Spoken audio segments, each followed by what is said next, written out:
Hello guys, welcome to Ripsaw Self-Defense. We just look at the use of clothing to try and aid us, okay, potentially if we're coming under attack.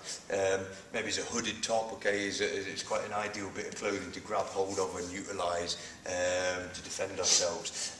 Jason again, bigging himself up towards us, okay, this kind of motion. I've got my stance on the go, I'm covering his arms, I'm watching for any pre-contact cues, warning danger signs he reaches for something. Perhaps he does, okay, or perhaps I feel significantly threatened.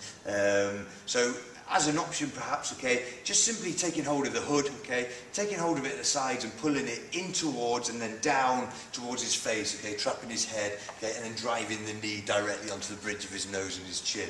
Okay, so that's an option there. Maybe if he's got the cords as well, we could pull the cords nice and tight, okay, and that again would close up all this hole and trap his head within the hood and drag it down that way, okay. As an option, perhaps, okay.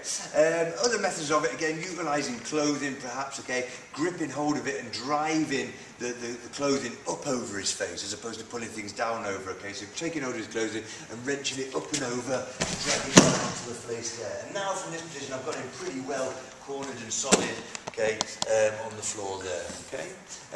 So just show you that one more time. We've either had, okay, the simple Jason coming up to taking hold of his hood and driving my knee in, okay, utilising the clothing, or we're taking the middle of the clothing, okay, grabbing hold of it in the centre and dragging it up over the top of his head potentially, okay, dragging it down the floor, okay, keeping him nice and still so he can't move whilst he's on the floor there, okay. There's some potentials.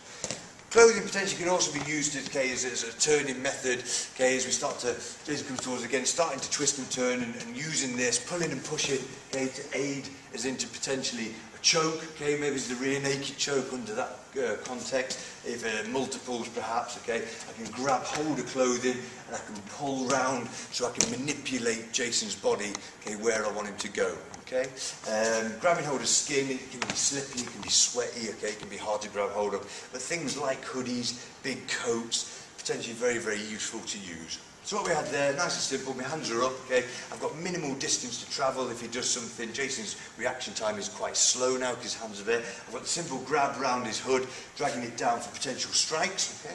I had the initial one, taking hold of it and driving it up and over the top, okay. I also had the twist and turn, okay, nice and simple as Jason pushed in towards us, okay, gripping the clothing and getting him into this kind of choke-like stance, or the double-handed turn from the principle there, reaching across, there's my defence, okay, grabbing hold of the arm and spinning his entire body so I can achieve this chest to back kind of principle. Thanks for watching.